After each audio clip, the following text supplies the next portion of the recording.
Seek Outside is an American company producing lightweight, versatile tents and titanium stoves. The Big Woods Bucks team and their friends have hunted the Adirondacks with Seek Outside hot tents and have found that it is the best way to get back into the wilderness areas and have a remote hunt. With few roads and hiking trails is the only way to access the extensive backcountry of the Adirondacks, your pack needs to be as light as possible. Seek Outside's lightweight tents and stoves enable you to get back into the most remote country and hunt mature Adirondack bucks that likely have never seen a human being. Use code BWB at checkout on seekoutside.com and get 10% off your Seek Outside gear. Good luck on your remote hunt in the Big Woods.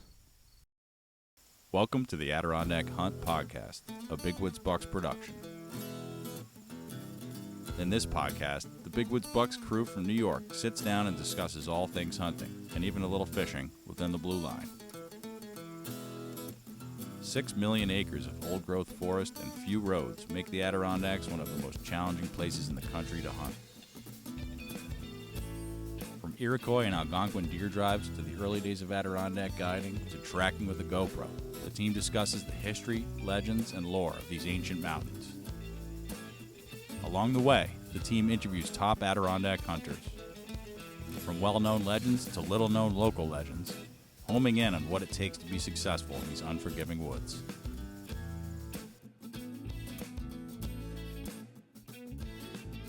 All right, welcome back to the Adirondack Hunt Podcast, a Big Woods Bucks production. We have a very special guest with us today, Kevin Stone of Upper Tupper area. That's where he hunts. Don't follow his truck. It's just Thanks for having me. He doesn't know what he's doing. Don't follow his truck. Black Silverado. Yep. So Kevin and I have an interesting origin story. Yeah. And we'll get into that. How Kevin almost shot me in the woods. That didn't happen, but we were almost okay. enemies for a little while. Yeah. We Oh actually met like way earlier than that when you were like a little teenager, turkey like, hanging out. Well, before you were that, yeah. Even before you ran into me turkey hunting, you were like a little kid just like fishing in the river know, by my I didn't property. know who you were at all. I have a photographic memory for faces, and as soon as I saw you again turkey hunting, I was like, I remember that kid. Yeah. Sure it wasn't height? Was that? Sure it wasn't photographic sight for... It's also Kevin is extremely short. Yeah. How tall are you, Kevin? Like 5'5" probably, but right. when we started talking though was when I think it 2021 I believe. Yeah, I think so. 2022 maybe. That year you walked by me up public land. Yeah, I think I walked by him on public land. Yeah, I can't remember exactly, but that was that year I shot that big 10-pointer. The next day. Well, yeah, we had a crazy.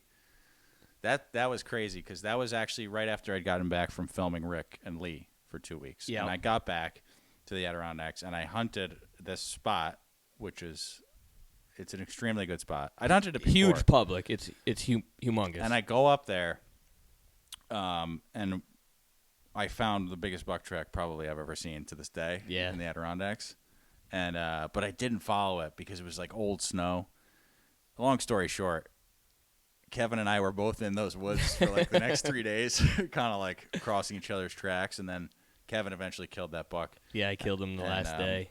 But you guys think it was definitely him? Yeah, the track was unbelievable. Yeah, it was the biggest track close I've to ever it. seen in New York. I'll throw a picture up when we do the video. Yeah, podcast. the stagger on the picture of the track he has is I still to this day. I mean, I hunted Maine this year. I still to this day have never seen a track with that big of a stagger. Really? Yeah, it was awesome. Incredible. But barrel chested. Yeah, he was just huge. My dad said it was the biggest body deer that my family has ever killed. Was he super long or was he short? Long, thick. Yeah. He didn't weigh a lot because it was late in the season, but he was like 11 feet long. It was like crazy. Wow. It was 175 on the last day.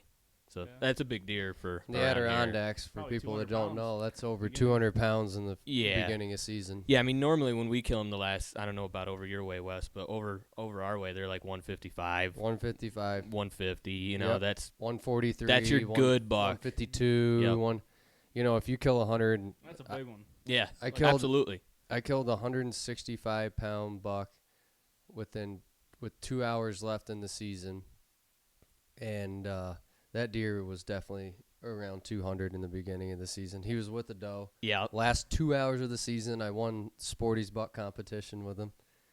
Yep, $465. Yeah, Felt not pretty too cool. shabby. Yeah. Yeah. It So was literally raining out. We went to the bar, had like just a water and a burger, and we were like, and it started to let up a little bit, and we were like, let's just go back out, and we went out, and I ended up killing him. It was super sweet. That's awesome. And that was Yeah. your first buck tracking, right? Is that right? yeah, that was the first one I've killed like actually following the track. Normally I would always still hunt and follow some tracks, leave them, still hunt. That's how I always shot my bucks, even on bare ground. You don't have a lot of snow. No, not Lucky if you have snow by the end of the season. not really, not like northern Adirondacks. Up and here, you'll whatnot. get a little bit more. Yeah. Keep in mind, we're talking about upper topper, so when you say northern, it's Yeah, Yeah. yeah, that's where that's it going to is. be But, our.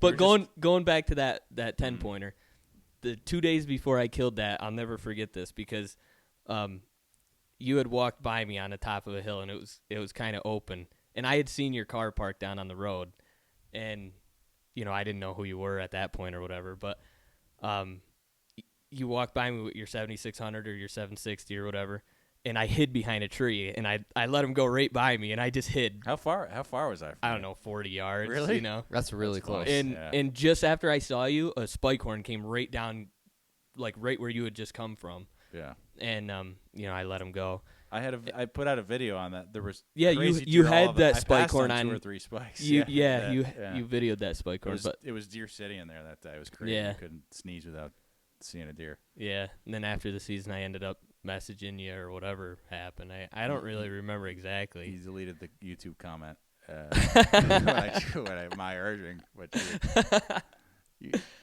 I make fun of Kevin like this all the time. Well, Wells, I just gave it up. We'll have to cut that out. Upper topper locals can get extremely territorial about their hunting spots, even though we're talking about public land. Which Yeah, I don't begrudge Hey, you. that's I mean, the, look, that's the same around here. I Yeah. think that's everywhere though. it is what it is. and then you become an Adirondack guide, and you got locals that catch you in there with clients, and The further you you get really away get from an town, earful. the less But you get. Absolutely. That's where I was telling Mark this last season I started hunting with like where nobody else hunts, and there's not a lot of deer there. Like No. not like what I'm used to hunting, right? right. But there's no sign of people. There's no beer cans in the trees. There's Right. no foot trails. There's no painted marker. I didn't Mhm. see anything all season back there. I didn't see a lot of deer, but Right. So, it's and that's something I want to talk to you about, and I want to hear you guys' thoughts, obviously, because Austin, you guys did a remote hunt finally. I think that was probably your first time hunting out of a tent. Yours, at least. I don't know. Yeah, about it was, Mark, but.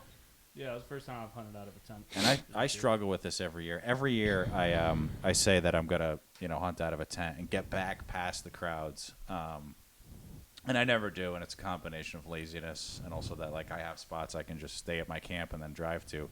Have you ever done a remote hunt at all?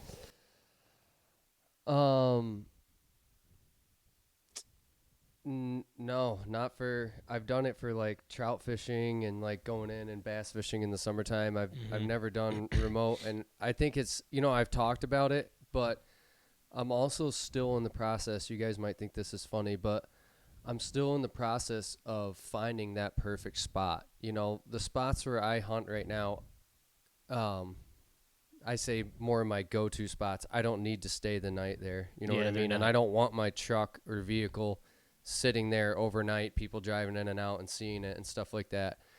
But I have areas that I'm hunting a few times a year and learning that area. And it's actually not too far from here. It's about 3 miles over my right shoulder. But I'm eventually going to have a tent camp in there. I see Austin. Yeah, don't pan the camera. Austin immediately looks over there. Yeah. Yeah, what cabin are we in? He's pinning it on You Onyx can have right the now. spot, but you got to come stay at the camp. Yeah. No, you guys right. will be more than welcome to Guide come in you there. too. But I just want to make sure that if I'm going to invest the time and bring a camp in there, I've always thought about doing like wall tents, but I think I need to do more of like what your father did with a hot tent. Something that's just like way less weight. You can bring it in for a season and bring it out, and not something that you're going to feel like you want to stash stuff in You there, could which do I'm a- not going to do because you could that's do a illegal. weekend. But I mean, my dad stashes stuff, but everything I needed for a week, I Yep. brought with me. right, Yeah. Everything. right. Yep. And Yeah, they're They're so very good. light. Right. So I mean, the whole tent, the stove, and everything weighs 7 pounds. The Really? only thing I would say about like the times I've hunted out of a tent and went way deep in the woods. First of all, most of the places me and my dad have hunted way back in have less deer. Right. So immediately you're cutting down your odds, I guess, of seeing deer. Right. But the age class is just phenomenal. Phenomenal. The deeper Yep. you get, the age class just gets better. Right. There's definitely less deer. You go days without seeing deer. Right. But that's one thing that we definitely see is the age class. You just running cameras deep in the woods. Right. I know you guys don't run too many, but I leave cameras out, soak 5-6 miles in the woods all Right. season. Don't Same check them here. until the next year. But Right. you just notice that age class is a lot different Oh, yeah. deep in the woods. So I'll tell you how we found this spot. This is probably 3 or 4 years ago. It's towards the end of season, and we hadn't found any like real good tracks the whole time we had snow. We're like, all right, it's getting kind of old. So he's like, let's try a new spot. We want to go to like this specific area kind of. So I'm like, all right. So I'm looking on Onyx, and I find some state land. So I'm like, all right, let's go in here. Now, getting in there isn't too bad. You kind of have to go like through like private to get in there, but there's a access. Like the trail actually has access in, Mm-hmm. and then there's a certain amount of that's like it was like 4.5 miles into where we set the tent, but the first 1.5 to 2 miles probably is a desert. Yeah. There's nothing. So once we finally got past that first day, because we did a bunch of running around, found a couple old tracks, but nothing crazy, and then we ended up running into a real nice buck track. Like I mean, he was real nice. It was the second to last day of season, and ironically, there was a guy on him. I couldn't believe it. I'm Right. like, there's no That's way. crazy. Right. That's so crazy. And I've yet to see another set of boot tracks in there Yeah. since that day. But I told Dad, I was like, that buck's big enough. I'm going to follow both of them all day. yeah. And I'll come back tomorrow and grab that track. And the guy ended up pushing him, and never caught him. And then the next day I came back, and I couldn't find the track again because there's just enough melt. Yep. But the next year, we hunted our whole season. It was like the last weekend. I'm like, hey, let's go try that spot again. So we go in there, and we find more big buck tracks, like big ones. Yep. I'm like, no kidding. So we struck out that year. So the following year, I'm like, thought about going in there earlier in the season. I'm like, dude, there's no way there's going to be big bucks in there every time we go in there. So we go in there last weekend of the season. More There's big big buck bucks. tracks. I'm like, okay, Yeah. that's it. And Some- then at the same time, I had gotten interested in the tent thing. Plus, being friends with Dave Williams, who's big into that, Right. I started piecing everything together. And I'm a gear nut anyway, so I was like, all right, we're doing this. Yep. Right. I convinced him to go, so That's awesome. Yeah, that's it awesome. worked out pretty good. So you Yeah, I think your dad really enjoyed it. Yeah, Yeah, I know he was looking forward he's to already been out setting stuff up for it. it. Yep. you Can't help himself. use the Seek outside. Yeah, Which model do you have? I have the Cimarron Light, Which stove do you have? large regular stove. Okay, I didn't do a U-turn. got it. And And I think your dad uses a Seek outside too, right? Or the I believe so. I'm not totally sure, honestly. okay, but uses a hot tent. He uses anyway. a hot Okay. tent, yeah, with the little Um, stove. but I want and to try your whatnot, Red and- Cliff. Yeah, I so mean, I the have the Cimarron Red Light Cliff. is good, Yeah, but for like a place like the Adirondacks where See, I think yours is bigger than mine. yeah, I think Than so. the one I have. Yeah. The one I have is that's the problem we ran into. Is ours is like small, so it's like enough to like crawl in there and sleep. Which I mean, you don't need a lot, but I think we need the next size up, and then we'd be a lot more comfortable. like I think if we were hunting elk and we were bouncing from spot to spot, Right. that would be great because it's small and it's a little that's bit what lighter. I think mine is for But too. for like a place like an Adirondack camp, Where you're gonna leave it where all you're, year. well, at least for a week or two, Yeah. and you're not moving it, you're just going in, Right. setting it up and out. Yeah. The Red Cliff's probably a better option. Right. Did you find that you were worried at all about snow caving it in or wind messing it up or a branch falling? Like, because it's not the fabric to be lightweight. The fabric's got to be it is lightweight. Yeah. Like it's pretty light. Did you worry about that at all? No, only because I did an insane amount of research beforehand, and I had seen stories and heard what guys have had to say about what it can and can't handle as far as wind and snow load. The area that I was in the year we hunted it before, we got caught in like a massive like rainstorm typhoon the last day of season, And I literally was tracking a buck and would come to like where the buck came through and a tree fell, and then I'd follow. So I was like, okay, maybe I'm a little worried about stuff falling on top of us because one day it'd get a little windy. But I mean, I think your dad left his up this season. He didn't worry about. And I'd asked him, and he was like, "You kind of have to know Kevin's dad." He's like, "Nah, that's fine." He's like, Yeah, totally fine. no, he's definitely not worried about it. Yeah, no. Yeah. I think if you're strategic about, because I've done a lot of tent camping and, obviously not for whitetails, but like guiding and stuff like that. You just got to be strategic about where you put your tree. Yeah. Don't put it under dead trees. There's a lady that died just a couple years ago in Farrow Mountain Wilderness area in Screwen Lake because a tree fell on her. I mean, I feel like that's just like, some of the woodsmanship skills we talk about. So like anybody listening, like if you're going to go set your tent camp up, make sure there's no dead trees around that can fall on you, and or use cordage and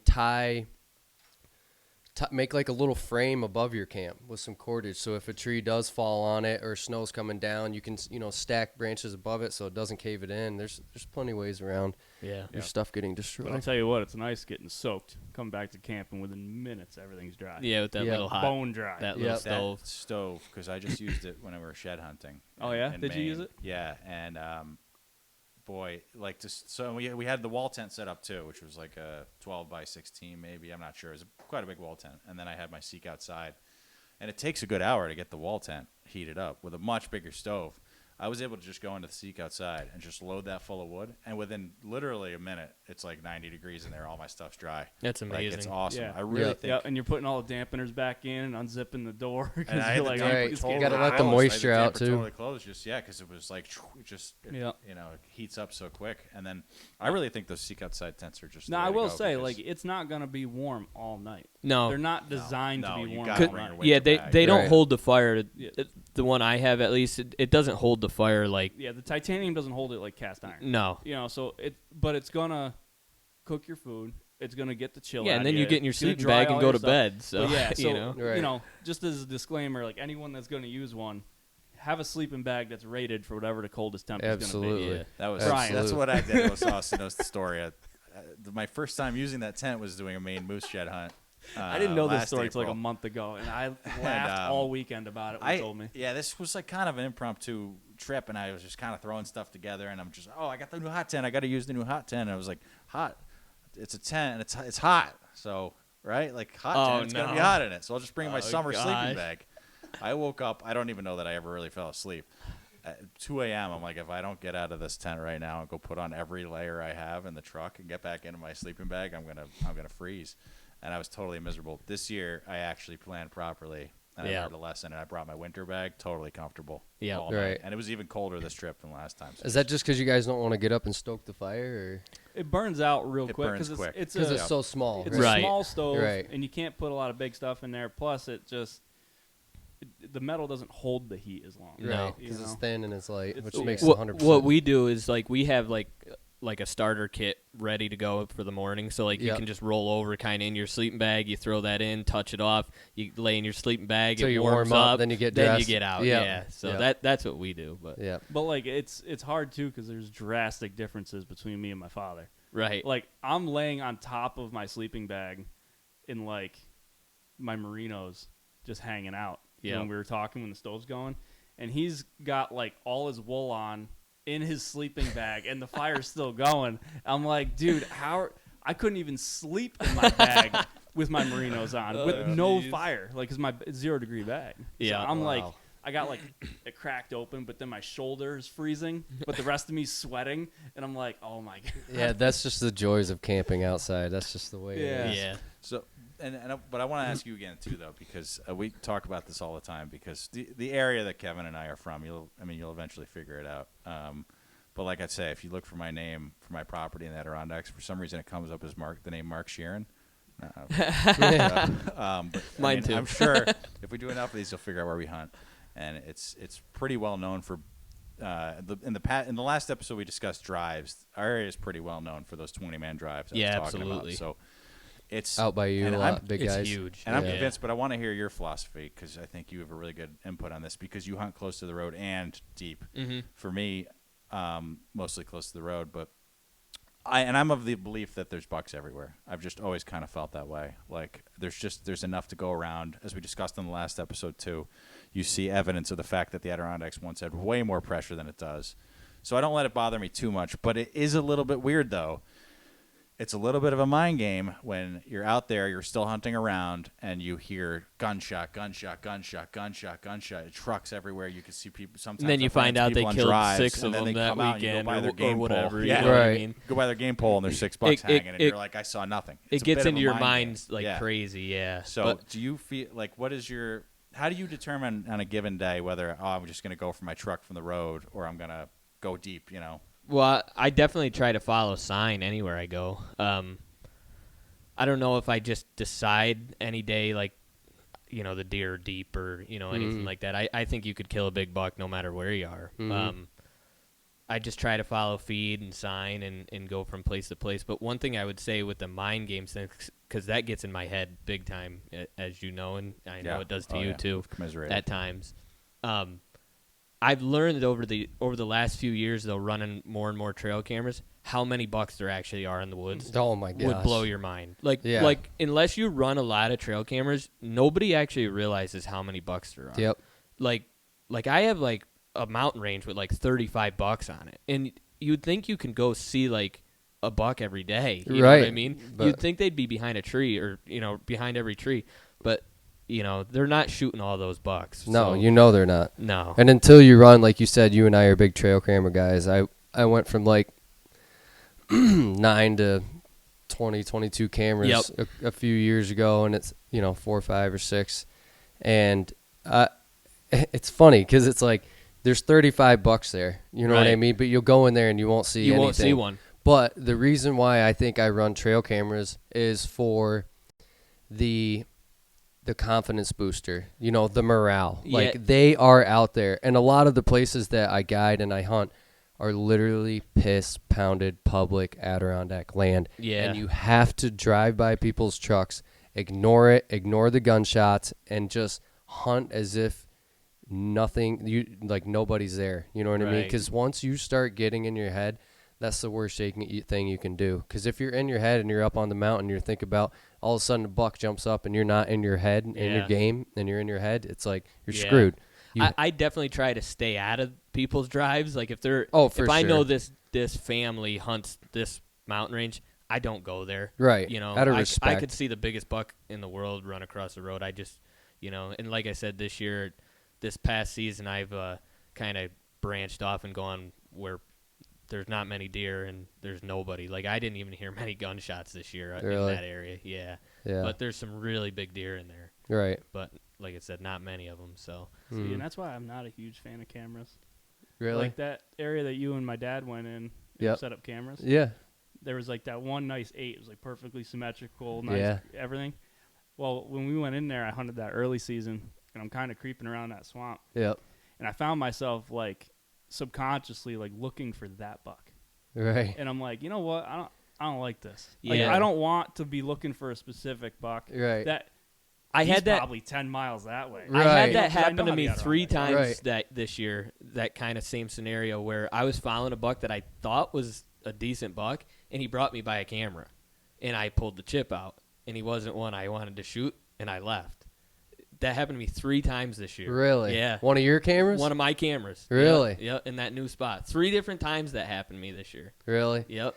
Yeah, like I I like said, the like- mystique of an Adirondack. Like buck. I I would like the mystery. You would have. Like- I would have shot those bucks, but you know Right. they were 7, 8 pointers, whatever. Yeah. You know what I mean? Not you know. You know, and Hal's always talking about this too, but it's like he uses them just really for fun. you Yeah. know, Yeah, and that's a kinda little bit what of it is, too. It's- Educational information. The but- only thing I really use them for, I don't target I don't use them to like try to kill a deer at all. Cause Like I they don't do think in the you- Midwest? you're Yeah. not gonna here because the woods are so big. Yeah. The only thing I do with them is it kind of teaches you like when Deer are in the area and when they're not. Yep. because that changes like Oh, yeah. time of year. You know what I mean? Right. Mhm. So I was just in a spot last weekend. I found a big shed I was telling Brian about of a buck I've been hunting for 5 seasons. Is but it the one that's raking that tree? I saw the video. No, Kettlebell? no, not I that didn't know one. that video got out. Come on, Yeah. guy. Come on, Brian. No. Yeah. No, I've seen it. I showed Wes. I've seen it. I think Kevin sent that Yeah, to me. I've showed Wes. I would, But I no, would- this is a My different credibility buck. there, I'll But never Yeah. hear about another spot. yeah, but anyway, I found that shed, but I went in there and checked a couple cameras, and you can tell, like, on those cameras when I should be sitting in those spots. Exactly. Because these big bucks are using this pinch or whatever, going past this signpost, using this scrape, these dates, like that range. You're right. So next season, I know if I don't have snow, that's when I need to be there. you know? Exactly. So that's what I'm kind of using them for It's now. more of just like using modern technology to advance your already woodsmanship skills that are Right. there, because you got to and go give me in the there confidence to go and sit look there at all this. day. Yeah, you look know? at the sign. Okay, that. Right. Let me look. All right, they're here. Let's check the cameras. Okay. Right. You know, I got some 4 and 5-year-olds in here right Yeah. now. I need to be here next year. The next time there's a beach crop. You're right. You know, but if there's not a beach crop, those deer aren't going to be there. Right. So it's more just kind of playing around. You Yep. know, some morale boost. It's like Hal said, it's fun. Yeah. You know what I mean? The one camera I checked actually there was like a 5-day window where it had a mature buck go by it every day during the day. Different deer though, right? Different deer. Yeah. And, on their and loops it, or something. And it was like, well, next year, if I get a crunchy day where it's not great still hunting or there's no snow, Go sit there. I should be there. Right. One of those days. Exactly. Because maybe they'll do it again. You know? Right. That's So, yeah, that's what I like using them for. You mentioned sitting, still hunting, tracking. We were talking in the last episode about how a lot of Adirondack hunters do all three. Yep. And I mean, it's simple enough, I guess, on crunchier days you might want to sit on. Well, anyway, you tell us if you have kind of a feeling about when you want to do each one of them. Well, actually, I was talking to Mark about this not too long ago. The last couple years, I kind of got away from still hunting and sitting. You know, I come out of the woods early or whatever if there's not snow. Like this year, I'm gonna go back to how I used to hunt and all day, every day, pound in the woods. But right. Because you grew up still hunting. I grew right? up still Okay. hunting. There, not tracking. I tracked my first buck in like 2015 or 2016. I didn't kill him, but that was the first time I followed a buck for a long ways. But yeah, my whole family was still hunters, sitters. That's what my dad always did. So that's what I grew up doing. But I guess the way I judge it and the way he taught me to judge it is, there's those killing days where it's you can sneak, it's windy, whatever. It might be crunchy even, but it's windy, so they can't hear you. Right. And if you can get into some buck sign and poke around, then I'm still hunting because I'd rather see the buck sign, move around, try to catch them, Right. rather than sit and stare at the same trees all day. Right. But there is times I've learned through trail cameras and like my dad has killed a lot of bucks sitting. And I know you have, Wes. I'm pretty sure. Yeah, a few good ones. Yeah, you're a good sitter. There is times that we need to be sitting. Yeah. If you want to kill a big, if that's your goal. Right.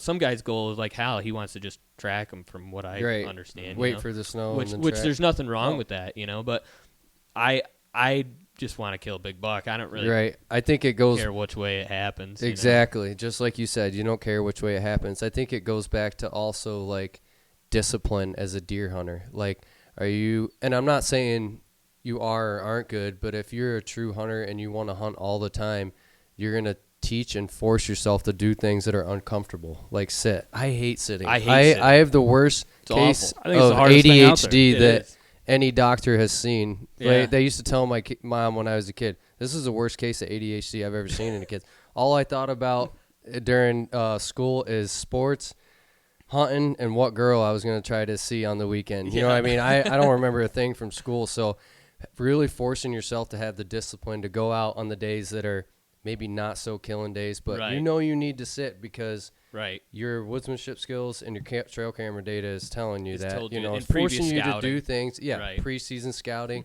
postseason scouting, stuff like that. And I just think that's what makes it fun is, forcing myself to do uncomfortable things but I hate, don't get me wrong, I've killed bucks sitting. I hate sitting still. One of my best bucks, that big one-horn buck, I killed him sitting. It Really? was like a 6 or 7 That's year cool old buck. rack, That too. Yep. thing's humongous, and You're right. I killed him sitting, and so it can happen, you Right. know. I think Yeah. it's like a discipline into itself, really. I mean, it's sitting. Like I have a whole different set of gear that I bring when I Right. commit to sitting. Oh, I bring a 100%. backpack.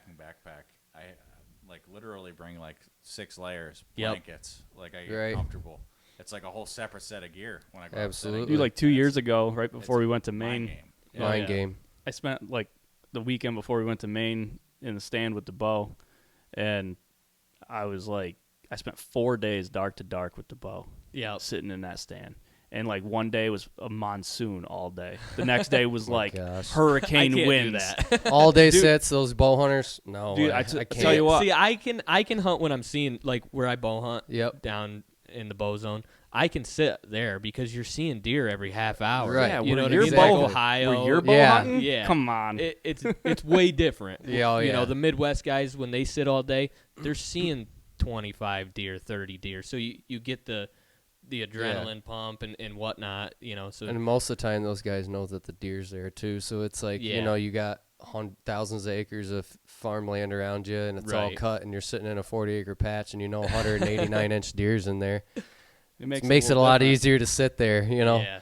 I'd like to see it someone. is really hard to sit. Yeah. out But I here for forced a long myself to time. do that because I was like, I'm gonna do this, and I did it, Yep. and it was miserable. I hated every second of it. But after, I was like, I'm the man. Yeah, it's And then I went to Maine and went tracking. right. I was like, Right. I've had enough. We're going to take a quick break. We'll be right back, folks. Those of you who listen to the podcast will know that here at Big Woods Bucks, in the off-season, we're big into brookie fishing. If you're going to be brookie fishing in the Adirondacks, there's only one way to do it right, and that's with a lightweight canoe. Our friends at the Adirondack Canoe Company are making traditional lightweight pack canoes. Adirondack Canoe Company's canoes are the finest made canoes in the Adirondacks, the Northeast, or the country for that matter.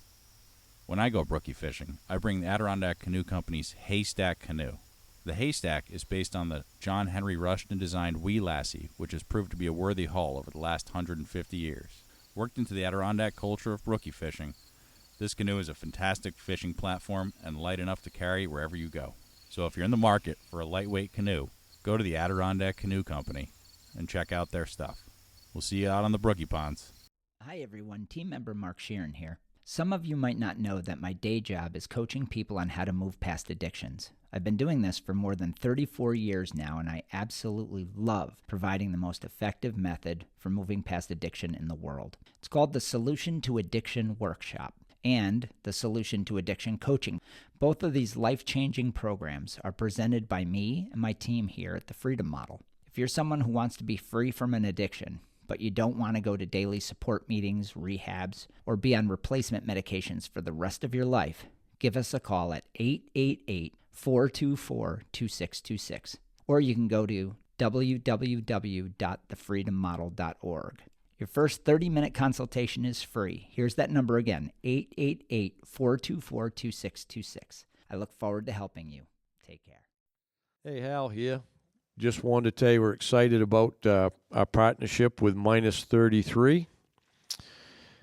Minus 33 specialized in merino wool base layers for outdoor enthusiasts, from tops and bottoms to hats, socks, gloves. And our gear is going to keep you warm and comfortable no matter what adventure you're on, especially those big woods ones. We're a fifth-generation family, owned and operated, a New Hampshire woolen textile manufacturer. They have over 106 years of woolen expertise, and they started manufacturing woolen socks, the Mountain Heritage ones, in New Hampshire in 2018, with the idea that a quality product, affordable pricing, and can be worn and loved from season to season, no matter what your experience level or skill is, so no one should feel uncomfortable or ill-prepared in the outdoor community. Having a reliable gear is one of the first steps towards a lifetime of passion or whatever activity it is. And my caveat to that is you got to wear your woolies. Cotton is death. All right, welcome back to the Adirondack Hunt Podcast. So I got a question for you guys, which is something that, like, again, like when I talk, Kevin is like he's like my hunting therapist. Like every night, I'm like, where should I, I don't know go? if that's What should I do? I'm like, he's just like and he humors me, and he tells me, go. Does here he or listen there. to you? And he knows his stuff. Uh, I often do. Yeah, no, he does. Because when he asks me, I give him an answer and he doesn't listen. I don't know if I always give him the right Yeah. answers. Well, though. I usually canvass a bunch of different people and then like synthesize the answer into one. Right. But so one of the things I'm always asking about and grappling with is particularly, I mean, this is true in the Adirondacks because our mountains are more prominent than Maine. Prominence meaning the from the foot of the mountain to the top of the mountain is higher than you'll find elsewhere, except for the Catskills. Anyway, high or low, and why and when? I know the last few years we haven't had nuts, so I've been going low. But generally speaking, what are you? And we know somebody in particular, I won't name, who tends to go high even when everybody else is saying go low. So is it just one of the, like, how do you decide whether to go to the top of the mountain or the swamp? I want to hear from you guys, too. I like hunting around swamps. That's my favorite place to hunt, around Vlies. We call them Vlies here. That's my favorite spot to hunt. I tend to see a lot more buck sign around the alders and down in the swamps. You see the signposts on the black ash. I used to hunt high a lot more when I was like 15, 16, 17. I just kind of stopped going high. I feel like I see a lot more buck sign low. So lately I've been tending to just hunt low for the most part, unless there's feed. If there's feed, I'm going where the feed is. If there's acorns, I'm going on the side of an oak hill. Or if there's beech nuts, I'm going on a beech flat or something like that. But I'll check all that out early season. If there's no feed, I'm going in the swamps. Right. Yep. There's There's a lot of. Are you me? What about you Okay. guys? Yeah, I think every year, no matter what, there is always food near swamps. You know, it may not be the first choice, but there's browse down there, right? Absolutely. It's wet. You have your grasses, you have your ferns, you have your moss, stuff like that. I think personally, it's always a crapshoot where I tend to like go by year to year, right? But I tend to notice that a buck is going to use his area to his advantage no matter what. So, you know, sometimes that means he's up high, sometimes that means he's down low. So it's like, how are you going to hunt him? And you got to kind of go in there and figure out what he's doing. But a lot of the times what I've noticed is that deer will come down, that they'll bed up high in the morning. Like if I follow a lot of buck tracks around here, around 8 or 9 o'clock, they're heading up, you know, and I'll find them bedded up in ledges, looking right down on their backtrack. And then at night, they're headed back down to the swamps again. I know a lot of people that kill deer in the morning coming up out of a swamp. Yep. So to start high, to start low, I mean, where, when, you know, I think as far as me personally, there's so many factors that come into making a decision that I can't really tell you high or low right now, you know. If the deer are down low, I'm going to start hunting them down low. If they're up high, I'm going to hunt them up high. If we're doing drives late season or doing drives in general, I like to push the tops off in the morning, you know, even though that goes against what I said about them in the swamps. But if it's colder, I'll hunt higher, and if it's warmer, I'll hunt lower, if that, you know. So I think you know, you think about thermal hubs and deer using cold weather to their advantage. When it was really warm this last season and the season before, a lot of the deer were down in swamps. Mark Sheeran and I were talking about that. Yep. You know, we're going to hunt low this year. The deer is going to go to where he feels more comfortable, whether there's food there or not, especially like to bed. So tons of different factors. I can't really say, am I a high guy, am I a low guy? I hunt where the sign is. So, and I love hunting up high. I find a lot of big bucks up there. You go up there and you start finding their rubs. You'll always see a lot of sign low, though. I think a lot of more does hang out lower. Absolutely. Unless they're up in the feed. I find there's a lot more, you know, does down there. And then that's the reason why the bucks lay a lot of their sign there, too. I think, you know, wetter areas, that's where we get our black ash and where we find our signpost rubs. And a lot of times right on the outside of the swamps, on the upper part of the lower 1/3, if that makes sense, is where I find a lot of my scrape lines. I don't know about you. Yep.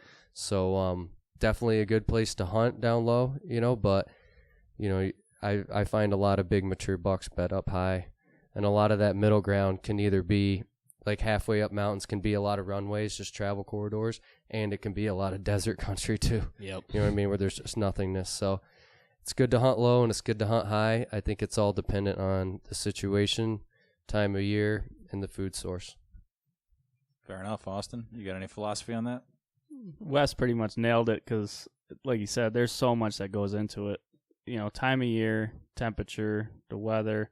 I mean, if it's windy, I'm probably going to hunt low. If it's sunny, they might be bedded high. They might be bedded in the shade. They might be bedded in the sun. And it all depends on the temperature and time of year. So it can be hard to figure out where you want to go. Generally, as a safe bet, I'd probably just run the edge of swamps, right where it transitions from hardwoods to green. I just skirt that the whole way. And if there's nothing down low doing that, I like upland swamps a lot. If you can find a spot where that swamp and that green funnels its way like up the mountain, or find a swamp that's up on top. Even if it's a little patch of pine on like a little peninsula, anywhere you see like a shelf come off, like a little peninsula, like a knob on the end. Yep. There's probably going to be some pine there, and there's probably going to be at least one deer there. Yeah.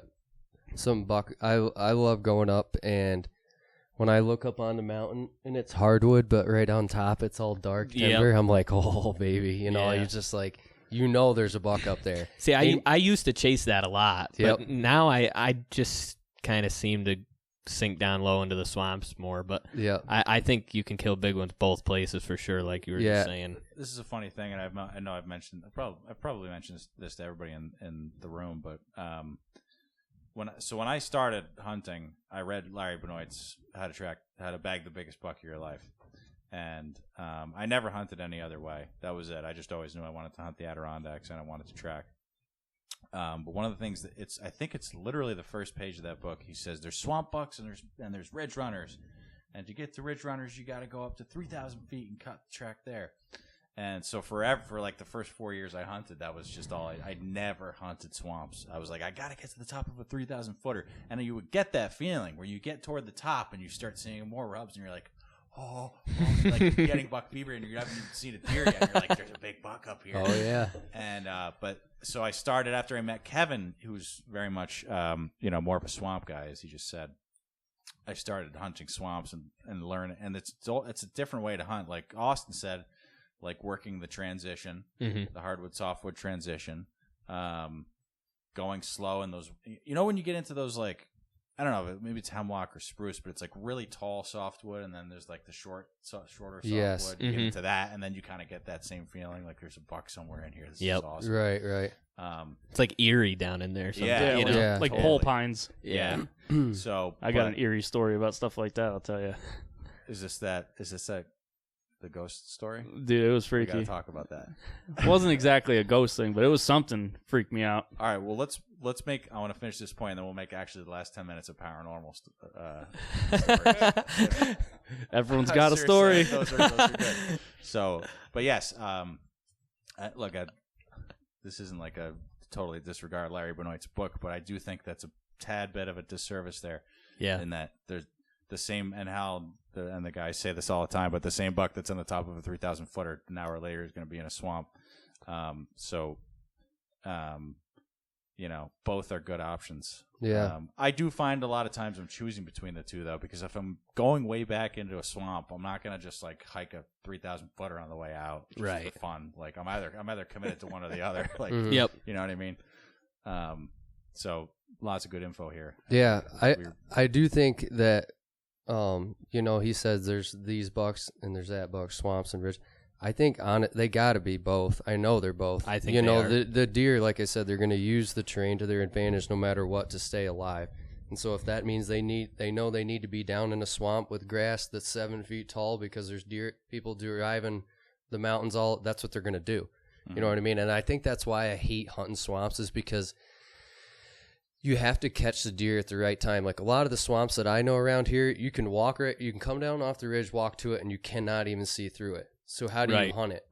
Unless you're doing a drive, like, you can walk around it, whatever. And that's like, it's kind of like Maine and stuff like that. But I don't like not being able to see. So I'll hunt the edge of like where I can kind of see the swamp. But if he comes up out of it and runs in front of me, I'm going to be able to kill him. Yeah. And a lot of the guys that I know that kill really, really big bucks around here, they hunt swamps, but out of a tree stand, and that just goes back to the fact that Wesley LeBar hates sitting for a long time. I know I could probably kill a lot more deer if I had more discipline. I know I could, but I'm a runner and a gunner. I'm a chaser. I'm like, and Mark Sheeran knows this. He's like, when I relax, I'm gonna kill more deer tracking. Yeah. You know what I mean? But like, I have age and endurance and athleticism on my side where I'm just like, I'm going to run this guy down till he gives up.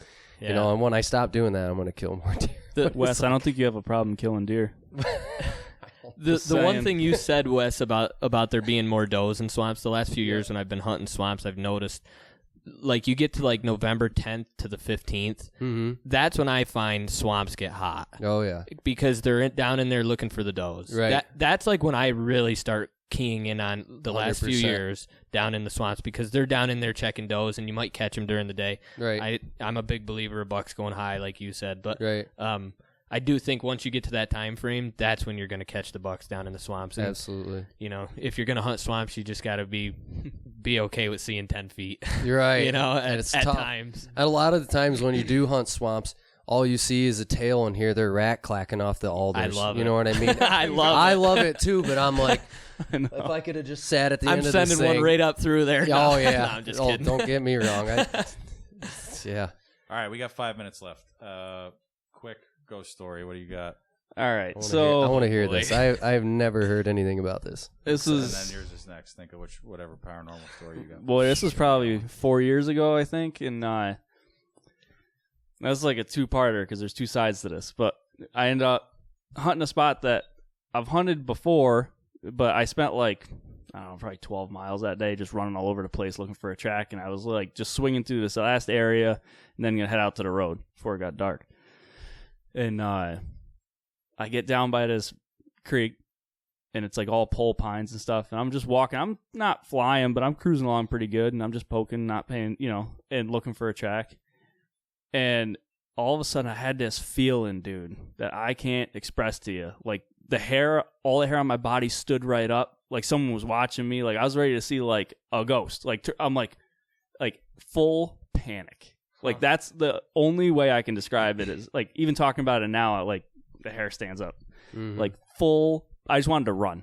Like, everything in my body said pitch the gun and just start running through the mountains. I was like, it was the weirdest thing. I had to, like, discipline myself, like, okay, like, we're just going to walk out of here. Like, I was afraid to even look around to what I was going to see. So I get back to camp that night, and I'm like, tell my dad, I'm like, yeah, I got to tell you this. So I explained the whole thing. He goes, yeah, is it right down by this spot? I'm like, yeah. He goes, dude, I had the same thing happen to me. He's like, I sat down, I took a nap, and I woke up from my nap, and immediately it was full panic. Like, I gotta go now. And this is like 2 years before I did that.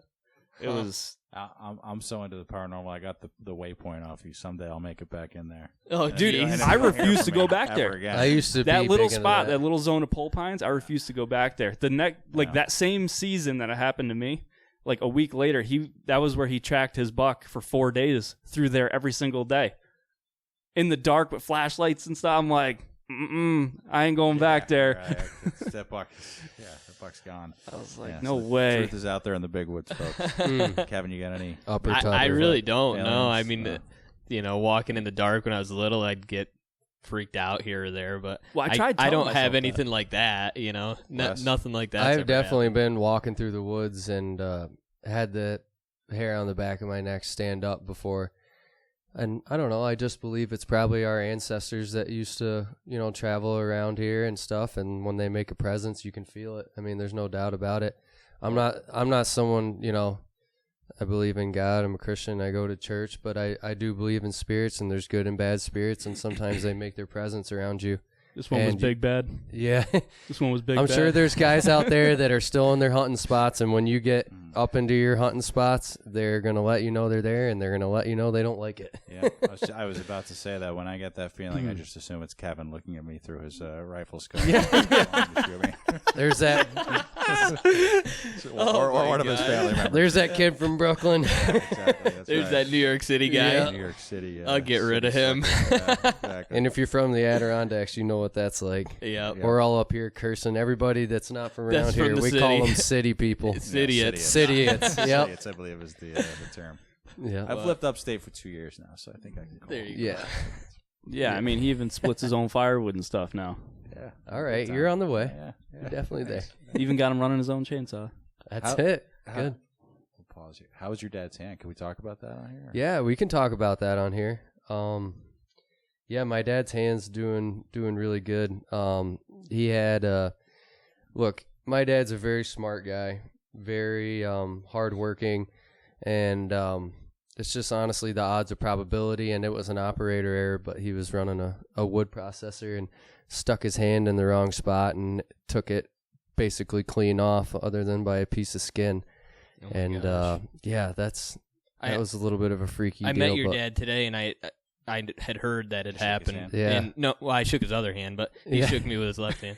But nice guy. We talked for a few minutes. But. Right. It couldn't have happened to a better guy, unfortunately. But, you know, he was one of those guys that he worked so hard that he was going to work himself to death anyways. So I think this is kind of like some of God's work in our family right now. We're seeing a lot of miracles happen and stuff, and I think it's just his time to slow down. He's like, maybe I should put my overalls and my straw hat on and just take care of my grandkids, Relax. you know, which are my children. So Nice. I think that's what he's gonna do, and he's passing the reins over to me now. So I'm basically running his business for him, and my wife's helping out with Morningside and you know, all the paperwork side of it. But That's great. That's Well, awesome. Yeah. we're really happy to hear that he pulled through, and that his hand actually looks pretty good considering. Yeah. That's what I was going going to say. It really doesn't, I mean, other than being bruised bad and Right. swollen, but you can't tell that. No. yeah, You- it's, at least I couldn't from even, first Right. even the glance. scarring looks good. Yeah. Yeah, they did a good job there. and that's a good plug for Morningside as we I was finish just up. gonna say. Yeah, my dad's a